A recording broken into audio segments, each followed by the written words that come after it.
Hello friends, चलिए आज का हमारा न्यू चैप्टर है केमिकल काइनेटिक्स। केमिकल काइनेटिक्स हमारा 12th का चैप्टर है। इसको आज हम देखते हैं। 2 चैप्टर हमारा हो चुका है, मोल कॉन्सेप्ट और गैसियस स्टेट।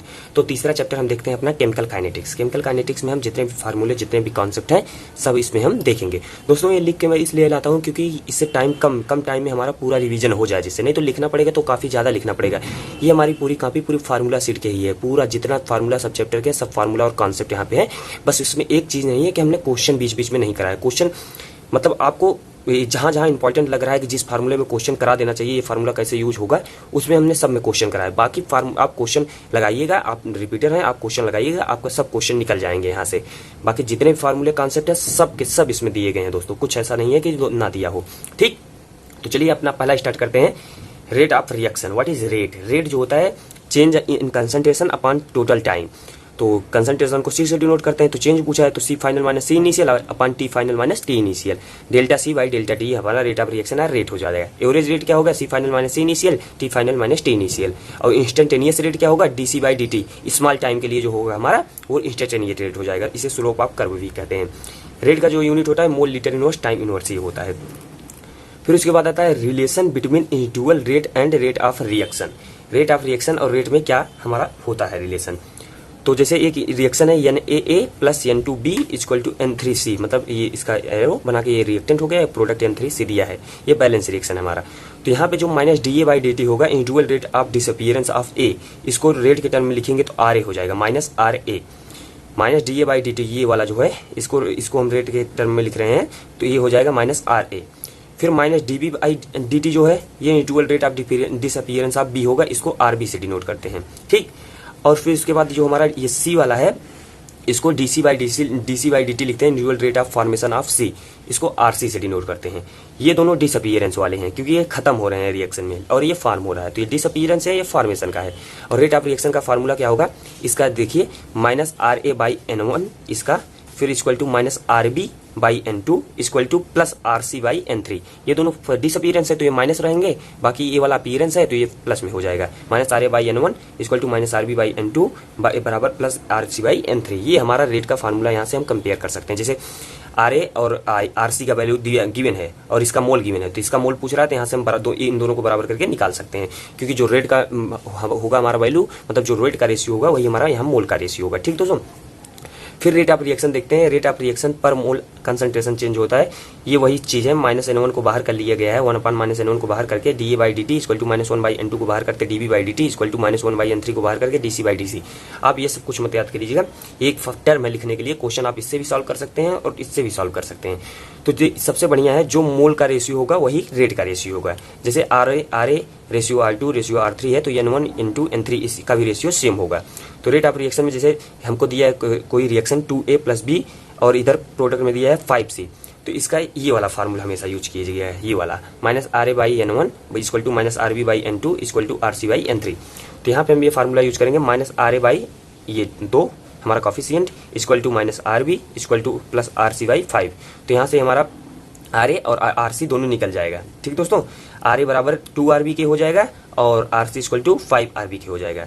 रेट जो होता है डायरेक्टली प्रोपोर्शनल टू मोल होता है, तो ये हमारा यहाँ से निकल जाएगा। ठीक, आप इसको अच्छी तरीके से देख सकते हैं। बस आप रेट में याद रखिएगा, जो हमारा रेट ऑफ रिएक्शन होता है वो change in concentration upon change इन, 2 चीज़ आप याद रखिएगा इसमें। रेट ऑफ फॉर्मेशन जो रिएक्शन जो होता है वो change in concentration upon change in time होता है। और दूसरी बात आप ये याद रखिएगा, रेट ऑफ रिएक्शन जो होता है minus RA by N1 equal to minus RB by N2 equal to plus RC by N3। जो रिएक्टेंट का होगा वो माइनस में होगा और अपॉन उसका कॉफिशिएंट, और इक्वल टू इधर जो होगा वो हमारा प्लस में होगा अपॉन उसका मोल या कॉफिशिएंट जो भी गिवन हो हमको क्वेश्चन में। जो मोल का रेशियो होगा वही रेट का रेशियो होगा। ठीक दोस्तों,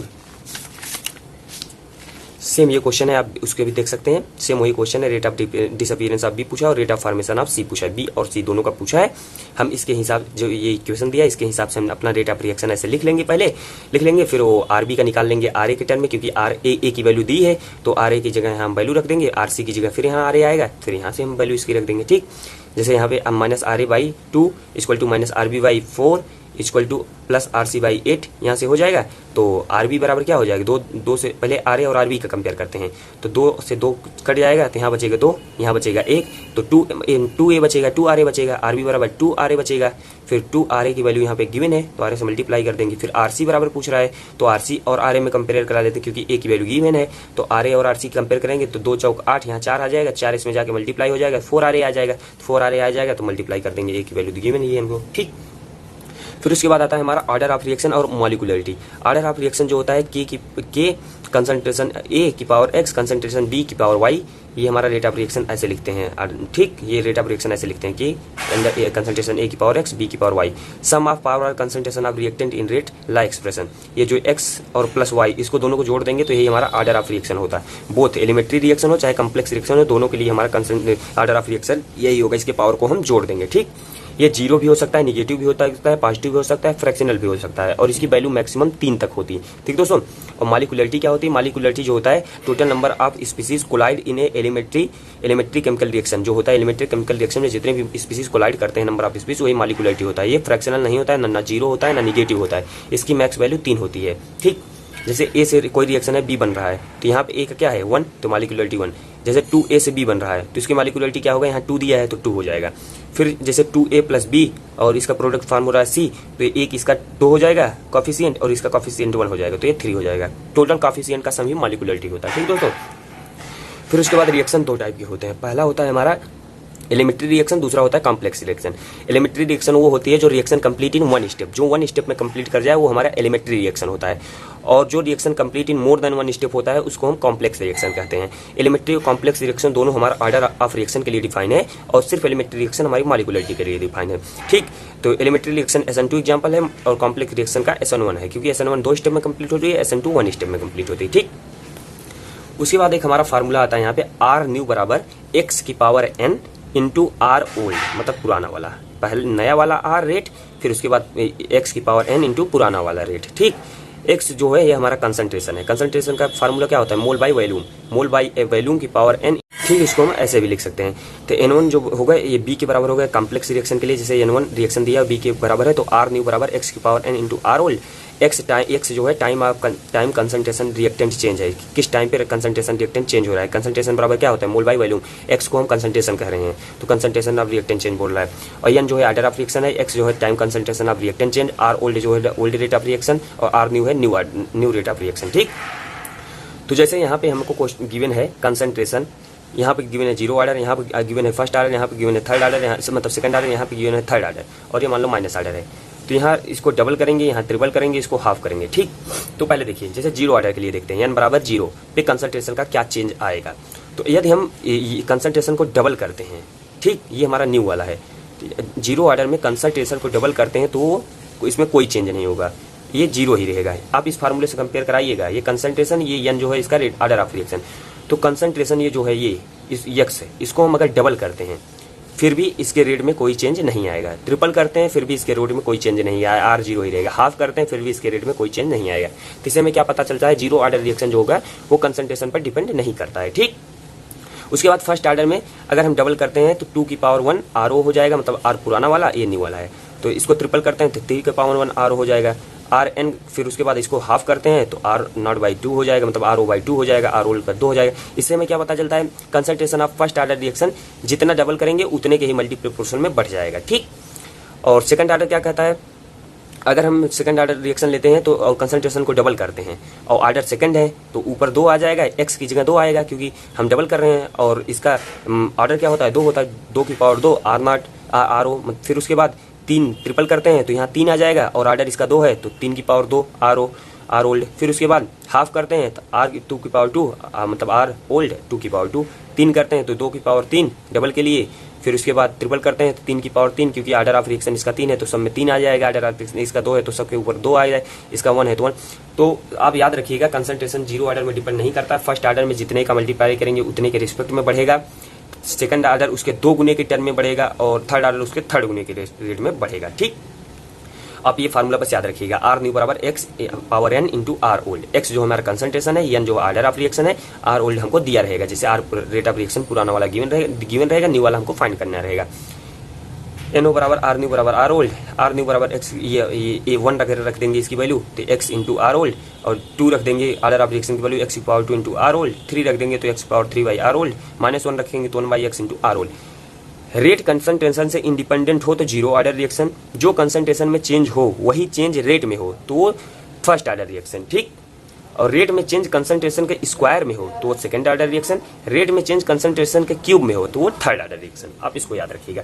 आप एक आर न्यू बराबर एक्स की power N into R old ये फार्मूला याद रखिएगा। एक्स कंसंट्रेशन है, एन ऑर्डर ऑफ रिएक्शन है। फिर उसको याद रखिएगा इंडिपेंडेंट हो तो रेट कंसंट्रेशन से जीरो, और उसके से प्रोपोर्शनल में बढ़ रहा हो तो फर्स्ट ऑर्डर रिएक्शन, स्क्वायर में बढ़ रहा हो तो सेकंड, और उसके क्यूब में बढ़ रहा हो तो थर्ड ऑर्डर रिएक्शन, ठीक दोस्तों। उसके बाद हम नेक्स्ट देखते हैं zero order reaction. Zero order reaction का जो होता है यूनिट होता है mole litre inverse second inverse, ठीक।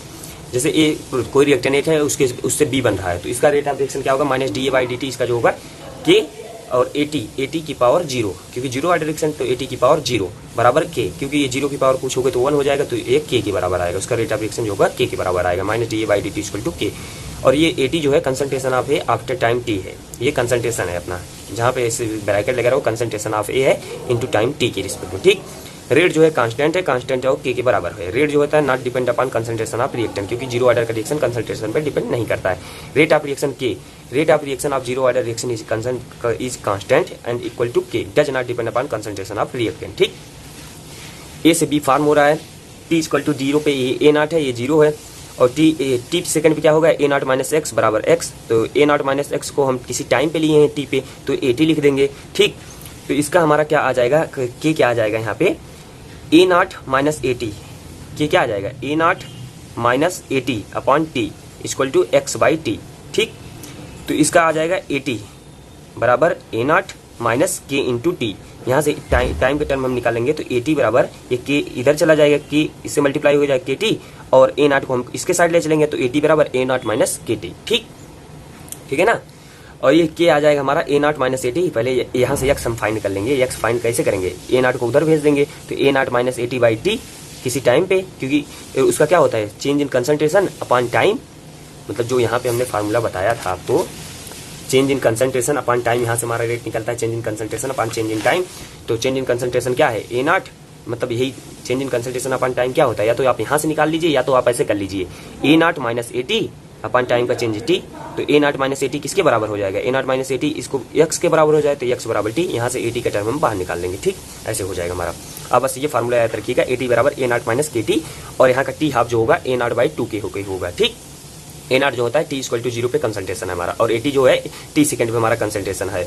तो ये जो हमारा टी हाफ आ जाएगा ए नॉट बाई टू के, तो ये टोटल टाइम टी हाफ जो होगा ए नॉट के डायरेक्टली प्रोपोर्शनल होगा, ठीक। ये कंसंट्रेशन के डायरेक्टली प्रोपोर्शनल है। इसका टी हाफ जो होता है कंसंट्रेशन पे डिपेंड करता है, लेकिन इसका रेट जो है जीरो ऑर्डर का वो कंसंट्रेशन पे डिपेंड नहीं करता। आप ये याद रखिएगा, जीरो ऑर्डर का रेट जो होता है कंसंट्रेशन पे डिपेंड नहीं करता, लेकिन इसका टी हाफ जो है कंसंट्रेशन पर डिपेंड करता है, ठीक। Total time to complete zero order reaction अगर कहीं पूछ रहा है तो टी 100 जो होगा 2 टी हाफ के बराबर होगा, ठीक। उसके बाद हम इसका ग्राफ देखते हैं, ए टी और टी में जो हमारा ग्राफ बनेगा तो इसका फार्मूला क्या है, ए टी बराबर माइनस के टी प्लस ए नॉट, ठीक। वाई बराबर माइनस एम एक्स इंटू सी, ये हमारा इसका ऐसे ग्राफ आएगा। स्लोप जो होगा इसका माइनस के बराबर आएगा, देखिए माइनस एम जो है स्लोप जो होगा माइनस के बराबर आएगा, वाई पे हमने ए टी, ठीक। तो यहाँ पे ए टी बराबर माइनस के टी प्लस ए नॉट हो गया, तो वाई बराबर माइनस एम एक्स प्लस सी हो जाएगा। तो इसके टर्म में हम निकाल लेंगे, और रेट और कंसंट्रेशन का जो रेट और ए नॉट का जो हमारा ग्राफ आएगा वो स्ट्रेट लाइन आएगा, क्योंकि रेट जो होता है कंसंट्रेशन पर डिपेंड नहीं करता तो स्ट्रेट लाइन आएगा। और ए नॉट और टी हाफ में जो हमारा रिलेशन है टी हाफ बराबर ए नॉट बाई टू के, तो ये हमारा ये इस ऐसे स्ट्रेट लाइन आएगा। स्लोप जो होगा 1/2 के होगा, और रेट अपॉन कंसंट्रेशन तो रेट जो होगा कंसंट्रेशन पे डिपेंड नहीं करेगा तो सीधी लाइन आएगा, ठीक। यहाँ पे टी हाफ के रिलेशन में ये ग्राफ है, और ये अपना कंसंट्रेशन के टर्म में जो हमारा ए टी और टी के टर्म में है, कंसंट्रेशन पे डिपेंड नहीं करता तो स्ट्रेट लाइन आएगा दोनों में, ठीक। Minus D A by D T ये रेट हो गया, ए टी जो होगा concentration of A after time T हो गया, के जो है रेट कांस्टेंट डिनोट करता है। फर्स्ट ऑर्डर रिएक्शन के लिए जो होगा minus D A by D T rate जो होगा के A T concentration A T की पावर 1 हो जाएगा, क्योंकि इसका फर्स्ट ऑर्डर रिएक्शन है तो यहाँ पे फर्स्ट आ जाएगा, ठीक। इसका फार्मूला क्या हो जाएगा, के बराबर 2.303 T two minus T one into log A naught by A T, ये कंसंट्रेशन आप 0 सेकंड पे है और 80 सेकंड पे है, ठीक। फिर उसके बाद एल के टर्म अगर लिखना हो तो A naught by A T यहाँ पे कुछ नहीं आएगा, ठीक। 1/t का डायरेक्ट आ जाएगा, और L A naught by A T equal to 2.303 into delta T log A naught by A T, हमारा लॉग के टर्म हो गया। तो आप लॉग के टर्म याद रखिएगा 2.303 T two minus T one log A naught by A T, ये इनिशियल हो गया किसी टाइम टी पे हो गया, ठीक। और इसका जो के होगा और टी हाफ, के और टी हाफ में जो रिलेशन होगा तो के बराबर 0.693 बाई टी हाफ, और 0.693 को लिख सकते हैं 2.303 into log 2 by T half. इसको इजी करने के लिए, कहीं कहीं पे इजी करने के लिए इसको ऐसे लिख सकते हैं। ठीक, जैसे कोई रिएक्शन हमको गिवन है, ए से बी दिया है, तो ए नॉट बराबर 0, तो ए नॉट माइनस एक्स किसी टाइम टी पे ए नॉट माइनस एक्स और इसका x1 फॉर्म हो गया, t2 सेकंड क्या होगा, ए नॉट माइनस x2, इसका x2 फॉर्म हो जाएगा, तो ए नॉट माइनस x1 को AT1 मान लेते हैं, ए नॉट माइनस x2 को AT2 मान लेंगे। ठीक, तो इसके लिए हमारा रेट ऑफ रिएक्शन क्या कहे, रेट कांस्टेंट क्या लिखेंगे, के बराबर 2.303 टी नॉट माइनस 0, क्योंकि T1 से 0 ये दोनों हम निकाल रहे हैं, T1 से 0 इंटू लॉग ए नॉट बटे AT1। ठीक, क्योंकि हम इसका दोनों का निकाल रहे हैं, और दूसरे का अगर इसका निकालना हो तो के बराबर 2.303 T2 minus T1 log AT1 minus AT2, AT1 minus AT2। ठीक, इसको हम रख देंगे, ये हमारा आ जाएगा। टी हाफ बराबर 0.693 बाई रेट कांस्टेंट के बराबर हो जाएगा। ठीक, ये हमारा रेट कांस्टेंट के बराबर। टी हाफ और के में क्या वैल्यू है, टी हाफ बराबर 0.693 बाई के। टी हाफ जो होता है ये कंसंट्रेशन के रिएक्टेंट के इंडिपेंडेंट होता है।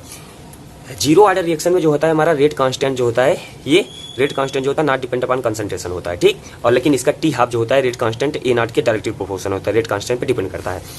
यहाँ पे ये रेट कांस्टेंट पे डिपेंड करता है, लेकिन इसका टी हाफ जो होता है फर्स्ट ऑर्डर रिएक्शन का, वो हमारा रेट कांस्टेंट पे डिपेंड नहीं करता है। ठीक, क्योंकि टी हाफ में देखिए कहीं भी हमारा कंसंट्रेशन का टर्म नहीं आ रहा, तो यहाँ कंसंट्रेशन पे टी हाफ डिपेंड नहीं करता। 0.693 बाई के ये हमारा कंसंट्रेशन पे कहीं भी डिपेंड नहीं करना है, तो फर्स्ट ऑर्डर रिएक्शन का कंसंट्रेशन से कोई डिपेंडेंट नहीं है टी हाफ में। ठीक, T half independent of concentration of reactant, T half of first order reaction concentration not depend upon concentration of reactant. ठीक, टी हाफ जो होगा कंसंट्रेशन पे डिपेंड नहीं करता, वो रेट कांस्टेंट पे डिपेंड करता है। जैसे कहीं पे रिएक्शन है ए से बी बन रहा है, तो टी सेकंड में x1% रिएक्शन कंप्लीट होती है और T2 second y% reaction complete होती है। उसके लिए फार्मूला क्या हो जाएगा, 1/T1 log 100/100 माइनस एक्स, जो जैसे जो दिया हो उसमें से इसको माइनस कर देंगे। ये हमारा इनिशियल हो गया, ये हमारा फाइनल हो जाएगा। फाइनल में से जो हमारा गिवन होगा उसको घटा देंगे, 100 minus X equal to Y वाले का 1/T2 log 100 माइनस वाई। ठीक, जो वाई का दिया होगा उसको यहाँ से माइनस कर देंगे। ये परसेंट की वजह से रिएक्शन फ्रैक्शन में कंप्लीट हो, फ्रैक्शन में अगर कंप्लीट हो रही है तो 1/T1 into log 1/1 minus x, तब यहाँ 100 नहीं होगा, यहाँ 1 होगा, तो 1/1 minus X equal to 1/T2 equal to 1/1 minus Y, ये फ्रैक्शन में जब कंप्लीट हो। ठीक, अब फिर से एक बार देख लीजिएगा, माइनस DA/dt इक्वल टू के, यहाँ पे जो हमारा रेट कांस्टेंट है वो कंसंट्रेशन पर डिपेंड नहीं करता है, लेकिन इसका जो टी हाफ होता है जीरो ऑर्डर रिएक्शन का, वो कंसंट्रेशन पर डिपेंड करता है, क्योंकि इसका फार्मूला होता है A0/2 के। ठीक, ये तो ये हमारा डिपेंड करता है। और फर्स्ट ऑर्डर में हमारा रेट ऑफ रिएक्शन ये हमारा डिपेंड करता है कंसंट्रेशन पे। देखिए के AT की पावर 1 है, तो ये हमारा देखिए कंसंट्रेशन पे डिपेंड कर रहा है, लेकिन यहाँ पे कोई हमारा नहीं है, सिर्फ एक रेट कांस्टेंट के इक्वल है, लेकिन यहाँ रेट कांस्टेंट इंटू कंसंट्रेशन दोनों है। तो फर्स्ट ऑर्डर रिएक्शन हमारा कंसंट्रेशन पे डिपेंड करता है, लेकिन उसका टी हाफ नहीं डिपेंड करता। इसमें इसका रेट जो है रेट ऑफ रिएक्शन वो डिपेंड नहीं करता, लेकिन टी हाफ डिपेंड करता है कंसंट्रेशन पे। और इसमें इसका रेट ऑफ रिएक्शन का कंसंट्रेशन डिपेंड करता है, लेकिन टी हाफ का नहीं डिपेंड करता है। ठीक, कंसंट्रेशन पे दोनों अपोजिट है। आप इसको बार बार वीडियो पॉज करके सुनिएगा हम क्या कह रहे हैं। ठीक दोस्तों, उसके बाद आगे हम देखते हैं ए से बी बन रहा है, तो A0 पे 0 होगा, T इक्वल टू 0 पे, और A0 माइनस एक्स कर देंगे किसी T सेकंड पे, इसमें से माइनस एक्स कर देंगे, तो यहाँ का इसका x फॉर्म हो जाएगा T सेकंड पे, तो ये AT के बराबर होगा। AT जो होगा रिमेनिंग पार्ट ऑफ होगा, और x जो होगा dissociated part of the complete of reaction का होगा। ठीक, जैसे कोई रिएक्शन है 50 AT जो होगा वो हमारा रिमेनिंग पार्ट होता है, x जो है कंप्लीट पार्ट होता है, टी हाफ तो हमारा गिवन है, टोटल टाइम तो हमें पता ही है। ठीक, क्या आएगा, जैसे 50% रिएक्शन है या 1/2 रिएक्शन कंप्लीट हो चुका है, रिमेन बचा है, मतलब 50% रिएक्शन रिमेन है, तो 50% कंप्लीट भी हो चुकी है। ठीक, तो उसका आ जाएगा T half, T 50% T half के बराबर आ जाएगा। यदि 25% रिएक्शन बची है, वो 25% बची है, तो कितना खत्म हुआ होगा, 75% खत्म हुआ होगा, तो उसका क्या आ जाएगा, टी हाफ 2 टी हाफ आ जाएगा। उसका टोटल टाइम निकालना है तो 2 टी हाफ, क्योंकि कहीं भी रिएक्शन दिया है 50% रिएक्शन खत्म हो चुकी है, 50% रिएक्शन बची है, तो उसका टोटल टाइम बताओ, तो टी डायरेक्ट आप टी हाफ के बराबर कर दीजिएगा। ठीक, टी हाफ का आपका फार्मूला पता ही है, टी हाफ जो होगा हमारा इसमें जीरो ऑर्डर में 1/A0/2 के होगा, और इसमें जो होगा टी हाफ 0.693 बाई के बराबर होगा। ठीक, अगर कहीं भी दिया है 25% रिएक्शन रिमेन बची है और 75% तो हमारी कंप्लीट हो चुकी है, तो 2 टी हाफ के बराबर हो जाएगा। अगर 12.5 रिमेन बची है तो कितना खत्म हुआ होगा, 87.5, तो हमारा आ जाएगा 3 इंटू टी हाफ। 6.25 रिमेन बची है तो 93.75 कंप्लीट हुई होगी, तो 4 टी हाफ आ जाएगा। 0.01 रिमेन बची है तो 99.9% रिएक्शन कंप्लीट हो गई, तो यहाँ पे 10 टी हाफ आ जाएगा। कहीं भी दे दिए, ऐसा भी दे 99% रिएक्शन कंप्लीट हो चुकी है, तो तब क्या करेंगे, तब रिमेन कितना बचेगा, इतना बचेगा, तो इसका 10 टी हाफ हो जाएगा। डायरेक्ट याद करिए, आप ये याद रखिए 50% के लिए टी हाफ कंप्लीट हुई है तो 50% के लिए टी हाफ, 75% कंप्लीट हो तो 2 टी हाफ, 87.5 कंप्लीट हुई तो 3 टी हाफ, 93.75 कंप्लीट हो तो 4 टी हाफ, 99.9 कंप्लीट हो तो 10 टी हाफ टाइम लगेगा। अगर रिमेनिंग के रिस्पेक्ट में याद करेंगे तो कंप्लीट, क्योंकि 100% होता है तो रिमेन जितना है में 100 में से माइनस कर देंगे तो ही कंप्लीट हुई होगी, आ जाएगा। तो फर्स्ट ऑर्डर रिएक्शन के लिए हम ग्राफ देखते हैं, यहाँ पे लॉग AT और T के रिस्पेक्ट में ये हमारा ग्राफ आ जाएगा, और टी हाफ जो होता है इसके कंसंट्रेशन पर डिपेंड करता ही नहीं है, टी हाफ, तो ये इस सेम लाइन आएगी। ठीक दोस्तों, ये ln के टर्म में ये आएगा, ln के टर्म में स्लोप माइनस किया आता है, और लॉग के टर्म में स्लोप Ky 2.303 आता है। ठीक, ग्रोथ ऑफ बैक्टीरिया का अगर क्वेश्चन कहीं भी दे गया हो ग्रोथ रिएक्शन में कहीं बैक्टीरिया का, तो उसका फार्मूला आता है K बराबर 2.303/D इंटू लॉग A0/A+A0x, क्योंकि यहाँ पे हमेशा जो हमारा फाइनल होगा उसमें से हम हमेशा माइनस करते हैं, लेकिन यहाँ पे हम प्लस करेंगे। जैसे यहाँ 100/100 माइनस एक्स करते हैं, लेकिन यहाँ 100/100 प्लस एक्स करेंगे, क्योंकि ग्रोथ पूछ रहा है, तो ग्रोथ ऑफ बैक्टीरिया के लिए प्लस करते हैं। ठीक, फर्स्ट ऑर्डर रिएक्शन का जो हमारा पार्शियल प्रेशर है, तो इसका फार्मूला PV बराबर NRT होता है। तो V को इधर लेंगे NV इंटू RT, तो ये कंसंट्रेशन के मोल अपॉन वॉल्यूम जो होता है कंसंट्रेशन के बराबर हो जाएगा। तो P बराबर CRT हो जाएगा, P directly proportional to C और P directly proportional to N के बराबर हो जाएगा। ठीक, तो इसका हमारा पार्शियल प्रेशर के टर्म में जो हमारा फार्मूला आएगा सेम यही होगा हमारा फार्मूला जो हमारा रेट कांस्टेंट का आता है फर्स्ट ऑर्डर के लिए, K बराबर 2.303/T into log A0 initial upon AT किसी टाइम T पे, तो सेम वही फार्मूला आएगा P0/PT 2.303T into log P0/PT अगर पार्शियल टर्म में कहीं पूछे। P0 जो होता है पार्शियल प्रेशर ऑफ रिएक्टेंट, और PT जो है आफ्टर टाइम T पे प्रेशर जो आप रिएक्टेंट है उसका। ठीक, उसके बाद nth ऑर्डर के लिए कहीं भी रिएक्शन पूछे, nth ऑर्डर के लिए क्या करेंगे, तो nth ऑर्डर के लिए rate of reaction K concentration A⁻T into N order of reaction, 0 होगा तो 0 कर देंगे, तो ये पूरा टर्म 0 हो जाएगा, तो ये रेट कांस्टेंट पे डिपेंड मतलब कंसंट्रेशन पे डिपेंड नहीं करेगा। ये तो हमने पहले देखा, 1 कर देंगे तो रेट कांस्टेंट पे डिपेंड करेगा, कंसंट्रेशन पे मतलब डिपेंड करेगा, 2 कर देंगे तो फिर भी कंसंट्रेशन पे डिपेंड करेगा। ठीक, और रेट कांस्टेंट निकालना है, कहीं भी रेट कांस्टेंट निकालना है तो ये हम 1/n-1t बड़े ब्रैकेट में 1 AT की power n-1 minus A0 power n-1, ये ज्यादा करके 2 से ज्यादा वाले में अप्लाई है फार्मूला। जैसे n बराबर 2 रख देंगे तो n बराबर यहाँ पे जितने भी जगह n है तो वहाँ 2 रख देंगे, तो ऑर्डर ऑफ रिएक्शन जो होगा हमारा दो सेकंड ऑर्डर रिएक्शन का फार्मूला निकल जाएगा। 3 रख देंगे थर्ड ऑर्डर रिएक्शन निकल जाएगा, क्योंकि हमको 0 और फर्स्ट ऑर्डर रिएक्शन पूछा जाता है, इसलिए हम उसी पे ज्यादा फोकस करते हैं। ये हमारा सेकंड ऑर्डर का फार्मूला है, और ये हमारा सेकंड ऑर्डर का टाइम है, T हाफ है, तो यहाँ पे हम ये दोनों देखते हैं। ठीक, सेकंड ऑर्डर के लिए हमारा ये 2 ग्राफ है, इसको आप ध्यान से देख लीजिएगा। ये ज्यादा हमारा इंपॉर्टेंट है नहीं सेकंड ग्राफ, क्योंकि कहीं पूछा जाता है नहीं सेकंड ग्राफ, इसीलिए हम इसको ज्यादा ध्यान नहीं देते हैं।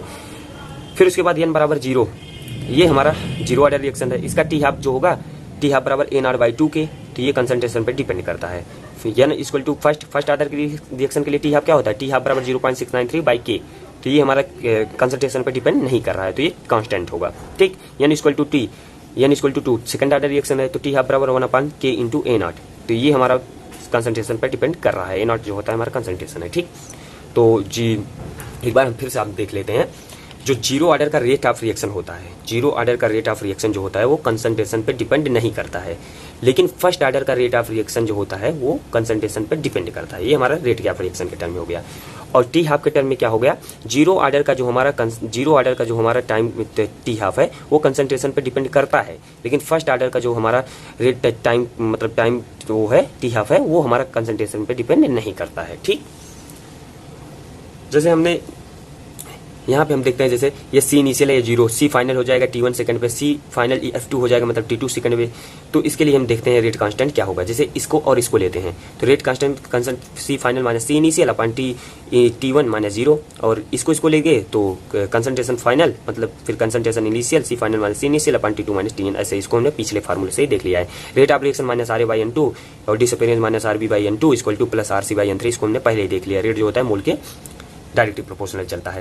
ये हमारा एलिमेंट्री रिएक्शन का हो गया। ठीक, ये हमने एक क्वेश्चन करा दिया, इसको आप देख लीजिए, पहले ये फार्मूले नहीं, R न्यू इंटू एक्स की power n into R initial मतलब R ओल्ड हुई, इसके टर्म में हमने क्वेश्चन करा दिया, आप इसको देख लीजिए। एक्स जो कंसंट्रेशन है, n हमारा जो है ऑर्डर ऑफ रिएक्शन है। ठीक, concentration equal to mole by volume, concentration घटेगा तो मोल बढ़ेगा, आप इसको देख लीजिएगा। ठीक, रेट लाइक क्वेश्चन जो होता है dx/dt K A की power x into concentration B की पावर y, ये हमको दिया है। तो इसका हम देखते हैं कैसे होता है। इसमें जैसे ए पर मोल लीटर दिया है, बी पर मोल लीटर इनवर्स दिया है, और यहाँ पे the initial rate of reaction formation of D mole पर लीटर इनवर्स मिनट इनवर्स दिया है। ठीक, तो ए दिया है, बी दिया है और कंसंट्रेशन दिया है। ठीक, ए में जैसे हमको दिया 0.1, 0.3, 0.4, 0.3, 0.4, फिर उसके बाद बी का दिया 0.1, 0.2, 0.4, 0.1, और यहाँ हमारा कंसंट्रेशन दिया है ये ऐसा क्वेश्चन में गिवन होगा। ठीक दोस्तों, तो यहाँ पूछेगा बी का ऑर्डर ऑफ रिएक्शन क्या है और ए का ऑर्डर ऑफ रिएक्शन क्या है। ठीक, तो पहले हम सबसे पहले क्या करेंगे, एक को लेंगे, दूसरे को कांस्टेंट करेंगे। जैसे ए में हम देखते हैं, जैसे हम ए में ये चीज देखो, ये दोनों सेम है तो इसको हम छोड़ देंगे। ठीक, इसको हम छोड़ देंगे। फिर ये दोनों देखो डिफरेंस है। ठीक, तो इसको हम ले लेंगे, ये 4 गुना हो रहा है, 0 से 0 × 1 से 0 × 4, ये 4 गुना हो रहा है। तो ये भी देखो 4 गुना हो रहा है, 6 चौक 24, यहाँ 10⁻³ तो 10⁻² है, तो ये भी 4 गुना हो रहा है। तो मतलब जितने टर्म में ये बढ़ रहा है उतने ही टर्म में इसका कंसंट्रेशन बढ़ रहा है। तो हमारा कौन सा ऑर्डर ऑफ रिएक्शन है, एक बढ़ाओ तो एक बढ़े, दो बढ़ाओ दो बढ़े, तीन बढ़ाओ तीन बढ़े, तो हमारा फर्स्ट ऑर्डर रिएक्शन है। ठीक, तो ए का जो होगा हमारा फर्स्ट ऑर्डर रिएक्शन हो जाएगा। फिर हम इसको बी को देखते हैं। बी में देखो ये दोनों सेम है, 0.1, 0.1, इसको हम छोड़ देंगे, जो सेम रहे उसको छोड़ दो, जो डिफरेंस हो वही उठाएंगे। फिर 0.2 और 0.4 ये दोनों हमारा डिफरेंस में है, देखो तो ये 2 गुना बढ़ रहा है।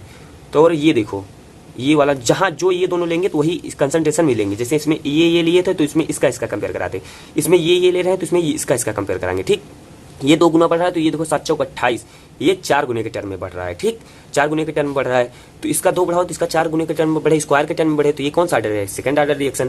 तो इसको हम कैसे लिखेंगे, डिनोट करेंगे dx/dt के a⁻1, क्योंकि ये फर्स्ट ऑर्डर रिएक्शन है ये वाला, और b⁻2 ये सेकंड ऑर्डर रिएक्शन है। ठीक, तो यहाँ से हमारा ये आ जाएगा। यहाँ पे रेट ऑफ रिएक्शन की ये हमारा फार्मूला RT1 RT2 = AT⁻1 और AT⁻2 मतलब AT⁻2 हो जाएगा। कंसंट्रेशन T1 सेकंड में, कंसंट्रेशन T2 सेकंड में, ये हमारा हो जाएगा। ठीक, और के का formula 2.303 T2 - T1 × log AT⁻1 AT⁻2 और के बराबर 0.693/T½ ये हमारा फर्स्ट ऑर्डर रिएक्शन का रेट कांस्टेंट हो गया, ये हमारा T½ हो जाएगा। ठीक, और जो हमारा यहाँ पे देखिए रेट ऑफ T सेकंड होगा वही हमारा कंसंट्रेशन एट T सेकंड होगा। यहाँ हम बताने के लिए ये किए हैं, जैसे आपको कहीं पे रेट की जैसे रेट पूछेगा तो आप निकाल ले जाएंगे, मतलब कंसंट्रेशन पूछेगा तो आप निकाल ले जाएंगे। AT1 की पावर AT⁻2 मतलब इनिशियल अपन 100, ये 100 हो गया, इनिशियल हमेशा 100 होगा, तो 100 - 100 में से जो आएगा उसको यहाँ से माइनस कर देंगे फाइनल वाले में। लेकिन अगर कहीं रेट पूछ लिया तो जो कंसंट्रेशन होगा वही रेट का वैल्यू होगा, तो ये रेट का भी फार्मूला हो जाएगा। ठीक, यही हम बताने के लिए क्वेश्चन दिए हैं। तो हमारा कंसंट्रेशन जो होगा वही रेट के बराबर होगा, रेट एट T सेकंड और कंसंट्रेशन एट T सेकंड दोनों बराबर ही होंगे। ठीक, तो इसको हम यहाँ से देख लेते हैं। उसके बाद आगे हम देखते हैं अपना जीरो ऑर्डर रिएक्शन और फर्स्ट ऑर्डर रिएक्शन के एक बार कंप्लीट समराइज करते हैं। जीरो ऑर्डर रिएक्शन का रेट जो होता है -dA/dt जो होगा के AT⁻0, क्योंकि जीरो ऑर्डर है तो जीरो हो जाएगा, तो ये पूरा टर्म जीरो हो जाएगा, तो के के बराबर आ जाएगा, तो रेट जो होगा के बराबर आ जाएगा। के बराबर क्या होगा, तो A0 - AT/T change in concentration upon time, तो x = T। इसको हमने पहले ही बताया कैसे आया है। तो AT को इधर ले लेंगे तो A0 - KT हो जाएगा, और इसका ये हमारा कंसंट्रेशन आ गया, मतलब रेट ऑफ रिएक्शन आ गया, ये हमारा T½ बराबर A0/2 के, ये हमारा T½ का फार्मूला आ गया। ठीक, उसके बाद फर्स्ट ऑर्डर रिएक्शन के लिए देखते हैं, इसका रेट होगा -dA/dt के AT⁻1, क्योंकि फर्स्ट ऑर्डर रिएक्शन है तो इसका फार्मूला है 2.303 × T2 - T1 log A0/AT। A0 जो होता है कंप्लीट हो गया, जैसे 100% हो गया, और AT जो होगा रिमेनिंग होगा, तो 100 माइनस जो ये है उसको घटा देंगे। ठीक, तो उसके बाद T½ 0.693/K, अगर कहीं 0.693 जैसे लॉग के टर्म में कहीं ये दिया है तो इसको उसके टर्म में 2.303 log 2, 2.303 log 2 को सॉल्व करेंगे तो 0.693 के ही बराबर आएगा, तो 2.303 log 2/K इसको भी लिख सकते हैं। तो कहीं जैसे कहीं क्या पूछता है, जैसे यहाँ पे हमें रेट कांस्टेंट दे देगा, उसके बाद हमको ये कुछ इसमें से पूछ लेगा, तो रेट कांस्टेंट देगा, तो रेट कांस्टेंट की है, इसकी वैल्यू अगर पूछे तो इसकी वैल्यू क्या हो जाएगी 0.693/T½ यहाँ देखो T½ अगर कहीं क्वेश्चन में पूछ ले तो यहाँ और इसको इसका वैल्यू गिवन रहे कंप्लीट, और ये हमारा इनिशियल का गिवन रहे और टाइम का गिवन रहे, तो के बराबर यहाँ हम क्या पुट कर देंगे 0.693, और T½ को इधर ले लेंगे तो T½ यहाँ पुट कर देंगे, तो के बराबर 0.693/T½ तो यहाँ यही के की जगह पुट कर देंगे। तो यही फार्मूला यहाँ देखते हैं 0.693/T½ ये हमारा के हो गया, और ये हमारा के बराबर ये वाला हो गया 2.303/T2 - T1 × log A0/AT। ठीक, कहीं पे x y के टर्म में गिवन रहे तो 1/T1 log 100/100 - x = 1/T2 log 100 - y, ये हमारा पहले ही देख चुके हैं। ये हमारा प्रेशर के टर्म में गिवन रहे तो ये निकाल लेंगे, तो रेट के टर्म में गिवन रहे तो ये, कंसंट्रेशन के टर्म में गिवन रहे तो ये फार्मूला। ठीक, सब फार्मूले हमारा फर्स्ट ऑर्डर के यहाँ पे कंप्लीट हो जाते हैं। उसके बाद आप देखते हैं एक कोई यहाँ पे एक ट्रिक गिवन है दोस्तों, ट्रिक से देखते हैं। T½ के लिए T50 अगर टाइम 50 सेकंड के लिए मतलब 50% कंप्लीट के लिए पूछ रहा है तो T½ के बराबर हो गया। 75% कंप्लीट के लिए पूछ रहा है टाइम तो यहाँ पे 2T½ हो जाएगा, और 87.5 के लिए पूछ रहा है तो 3T½ हो जाएगा। 93.75 के लिए पूछ रहा है तो 4T1 हो जाएगा। 96.87 के लिए पूछ रहा है तो 5T1, 99.9 के लिए पूछ रहा है तो 10T½ और T90% कंप्लीट के लिए पूछ रहा है तो 1, T99 के लिए ये पूछ रहा है तो 2, T99.9 के लिए पूछ रहा है तो 3 T-हाफ, T99.99 के लिए पूछ रहा है तो 4 T-हाफ। ठीक दोस्तों, 1 देखिए यहाँ पे 0 को मत इंक्लूड कीजिए। T90 को पूछ रहा है तो आप याद कैसे करेंगे, तो 9 है, सिर्फ मान लीजिए 9 है तो 1 हो जाएगा 1 T-हाफ। 2 पूछ रहा है 99 पूछ रहा है तो 2 T-हाफ। यहाँ पे 3 9 है तो 3, तो यहाँ 4 T-हाफ हो जाएगा। तो यहाँ पे 90 का, 99 का, 99.9 का, 99.99 का, यहाँ पे हम 10 T-हाफ 2 T-हाफ यहाँ पर निकाल लेंगे। 10/3 T-हाफ इंटू 1 ये अपना यहाँ से आ जाएगा। ठीक, आप इसको याद रखिएगा, 1 इसका 2 इसका 3 इसका 4 T-हाफ के बराबर होगा। ठीक, तो यहाँ पे हमारा हो जाएगा। लेकिन आप देख लीजिए 1 2 3 याद कीजिए रहेगा T-हाफ के लिखने में, लेकिन उसके आगे 10⁻³ का मतलब मल्टीप्लाई कर दीजिएगा सब में। ठीक, 10⁻³ T-हाफ इंटू 4, 10⁻³ T-हाफ इंटू 3, 10⁻³ इंटू T-हाफ इंटू 2, 10⁻³ ये हमारा अगर 90% कंप्लीट हुआ, 99% कंप्लीट हुआ, 99.9% कंप्लीट हुआ, 99.99% कंप्लीट हुआ, तब के लिए फॉर्मूला है। कहीं पूछ लिया 2A से B बन रहा है, flow zero order reaction, find time required for completion of 60% of reaction पूछ रहा है, तब उसके लिए हम कौन सा फार्मूला लगाएंगे, T = 1/n into x⁻15 into T-हाफ, ये हम लगा देंगे तो आ जाएगा। तो 1 सेकेंड ऑर्डर के लिए पूछ रहा है तो फिर उसके बाद T⁻2, क्योंकि यहाँ पे 2 है तो T⁻1/2, ये n जो होगा कॉफिशिएंट ऑफ नंबर हो गया, ये 2 हो गया, और x जो होगा वैल्यू ऑफ परसेंटेज जो हमारी गिवन होगी थी 60%, तो यहाँ पे 1/n 2 हो गया, यहाँ पे 2 गिवन है, तो यहाँ x कितना दिया है 60%, 60/50 इंटू T-हाफ जो गिवन होगा, T-हाफ जो हमारा 2 मिनट गिवन है, क्वेश्चन में गिवन रहेगा तो 2 मल्टीप्लाई कर देंगे तो ये आ जाएगा ऐसे। ठीक, for first order reaction half life is 3 minute, calculate time required to complete 90% of reaction पूछ रहा है। तो 90% के लिए क्या होगा बताए थे, 10/3 इंटू T-हाफ इंटू 1, 10/3 आप उसके बाद हमारा रेट ऑफ रिएक्शन जो हाफ लाइफ का दिया है 3 मिनट, तो यहाँ T-हाफ की जगह 3 इंटू 1 10 मिनट आ जाएगा। ये आप याद कर लीजिएगा, 90 का, 99 का, 99.9 का, 99.99 का याद कर लीजिएगा। 10/3 T-हाफ, 10/3 T-हाफ इंटू 2, 10⁻³ इंटू 3, 10⁻³ इंटू 4, ये आप याद कर लीजिएगा। उसके बाद देखते हैं हम अपना एक्टिवेशन एनर्जी। एक्टिवेशन एनर्जी का पहला वांट ऑफ इक्वेशन जो होता है टेम्परेचर के टर्म में, d(ln(k)/dt = EA/RT²। इसका आर्हेनियस इक्वेशन जो होगा K बराबर AE⁻−EA/RT। K जो होगा रेट कांस्टेंट होगा, E जो होगा एक्टिवेशन एनर्जी होगा, T जो है टेम्परेचर होगा, R जो है यूनिवर्सल गैस कांस्टेंट होगा। यूनिवर्सल कांस्टेंट का काफी मतलब वैल्यू होती है, लेकिन यहाँ पे 8.314 जूल केल्विन यूनिवर्स मोल यूनिवर्स ये वाला यूज करेंगे, और ये बराबर जो होता है आर्हेनियस कांस्टेंट या फैक्टर होता है। ठीक, अब यहाँ पे याद करिएगा, ये रिएक्टेंट है, ये प्रोडक्ट है, इसमें ये रिएक्टेंट है, ये प्रोडक्ट है। अगर रिएक्टेंट जो है मतलब प्रोडक्ट जो है रिएक्टेंट से ऊपर बने, मतलब प्रोडक्ट जो है रिएक्टेंट से देखो ऊपर बन रहा है, तो हमारा एंडोथर्मिक ग्राफ होगा और उसका ΔH पॉजिटिव होगा। और प्रोडक्ट अगर नीचे फॉर्म हो रहा है तो एक्सोथर्मिक होगा, वो जिसका ΔH निगेटिव होगा। ठीक, और ΔH बराबर EA final minus EA B, मतलब EA backward, forward minus backward, ये हमारा ये अपना फॉरवर्ड हो गया, ये अपना बैकवर्ड हो गया, तो ΔH यहाँ से फाइंड हो जाएगा। एक्टिवेशन एनर्जी क्या होता है, minimum energy required to reach activation energy complete, उसी है थ्रेशोल्ड एनर्जी या थ्रेशोल्ड बैरियर कहते हैं यहाँ पे जो मैक्सिमम एनर्जी होती है। ठीक, प्रोडक्ट ऊपर है तो एंडोथर्मिक, प्रोडक्ट नीचे है तो एक्सोथर्मिक। ठीक, उसके बाद E और A जो होता है डिपेंड अपॉन टेम्परेचर करता है, बस very high range of temperature पे करता है। ठीक, ये जो है अपना आर्हेनियस, ये जो आर्हेनियस फैक्टर है और जो अपना एक्टिवेशन एनर्जी है, ये एक्टिवेशन एनर्जी है और ये आर्हेनियस फैक्टर, ये दोनों टेम्परेचर पे डिपेंड करते हैं, लेकिन बहुत हाई रेंज पे। लेकिन क्वेश्चन अगर हम सॉल्व कर रहे हैं तो उसके लिए हम ऐसा मानेंगे कि ये टेम्परेचर पे डिपेंड नहीं करते हैं, लेकिन ये टेम्परेचर पे डिपेंड करते हैं। जैसे T1 बराबर K1 के, और इसका E बराबर है और इसका रेट RA के बराबर है, ये A हो गया, और T2 K2 के बराबर है, E के बराबर है, R2 के बराबर है, तो इसका A हो गया। तो T2 बराबर T1 से ज्यादा होगा, T2 जो होगा ज्यादा होगा T1 से। ठीक, कैसे ज्यादा होगा आगे हम देखते हैं। जैसे K2 बराबर K1 E⁻EA/RT into 1/T1 - 1/T2, same reaction in two different temperature, two different temperature दिया रहा है और रेट कांस्टेंट हमसे पूछ रहा है, तो ये फार्मूला लगाएंगे। ln के टर्म में ये हो जाएगा। ये देखिए ये formula important, log K2/K1 EA/2.303/R into 1/T1 - 1/T2। ठीक, यही फार्मूला अगर हम ये अपना रेट कांस्टेंट के टर्म में, ये अपना रेट के मतलब उसके टर्म में, रेट के टर्म में जो E⁻EA/R है यहाँ पे, तो उसको हम E⁻EA/R को हटाएंगे तो नीचे 2.303 से मल्टीप्लाई हो जाएगा। ठीक, आप बस ये फार्मूला याद रखिएगा।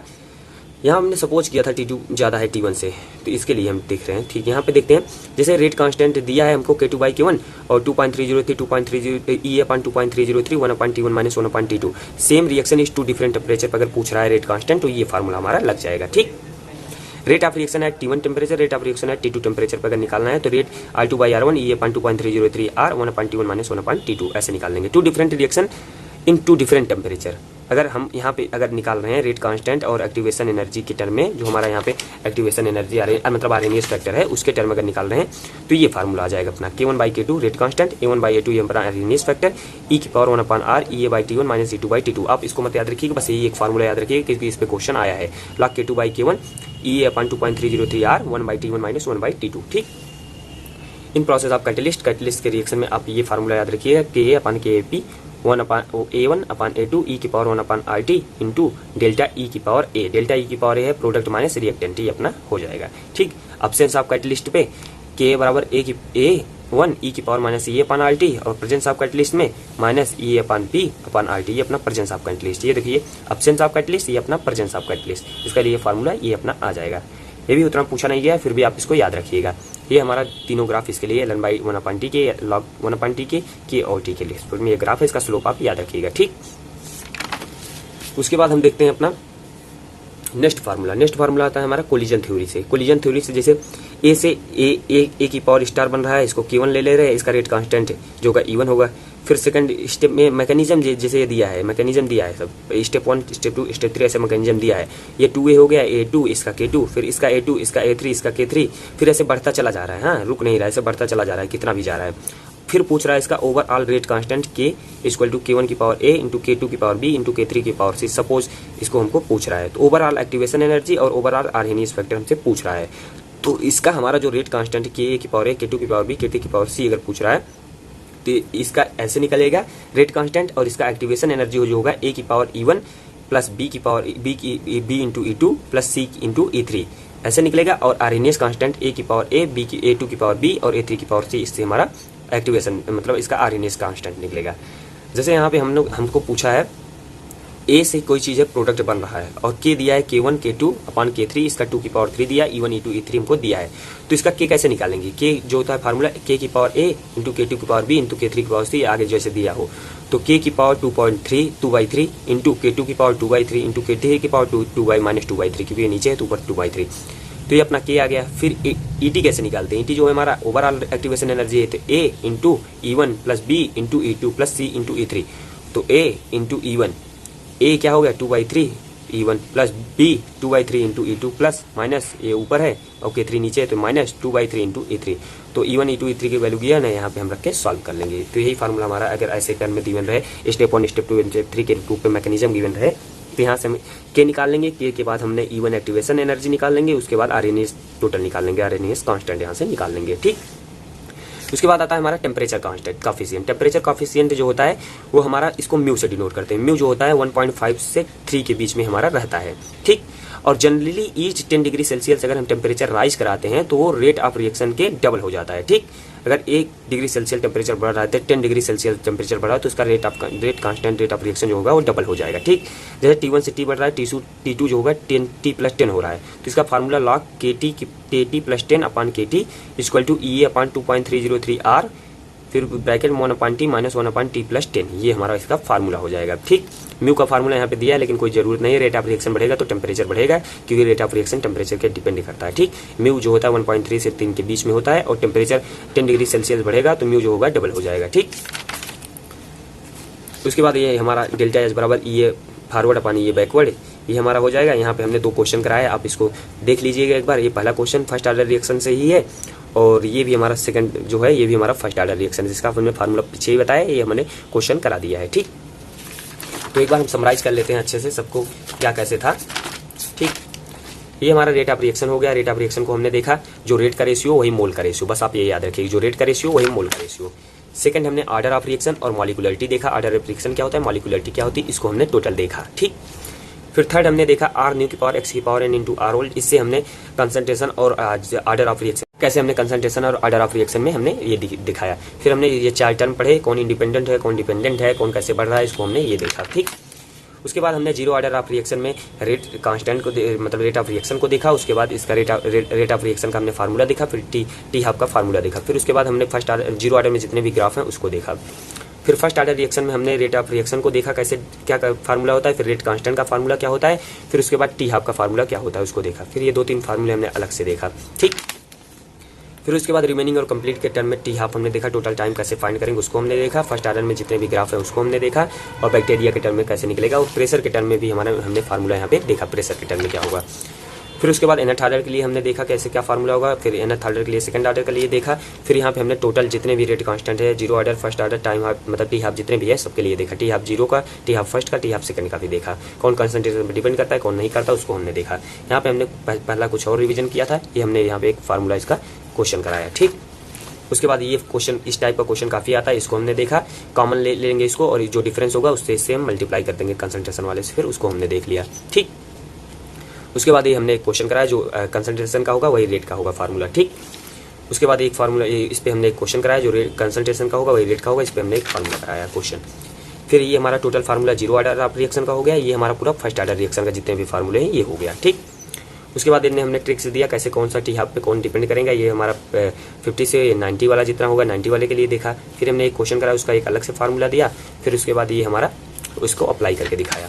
एक्टिवेशन एनर्जी का के ए की power E A E minus E upon R T, K constant, K बराबर रेट कांस्टेंट, ए बराबर activation energy, T temperature, R universal gas constant, A Arrhenius factor. ये हमने देखा कि product ऊपर होते इंडोथर्मिक, नीचे होते एक्सोथर्मिक, ठीक। उसके बाद ये हमने एक फार्मूला देखा log K2/K1 E अपन 2.30 थे या 1/T1 माइनस 1/T2, ये सेम रिएक्शन के लिए पर 2 डिफरेंट टेम्परेचर के लिए गिवन है, ठीक। उसके बाद हमने यहाँ पे देखा अपना ये फार्मूला देखा इन प्रेजेंस ऑफ कैटलिस्ट के रूप में जो होगा, फिर उसके बाद हमने सब इसका जो होगा ग्राफ देखा।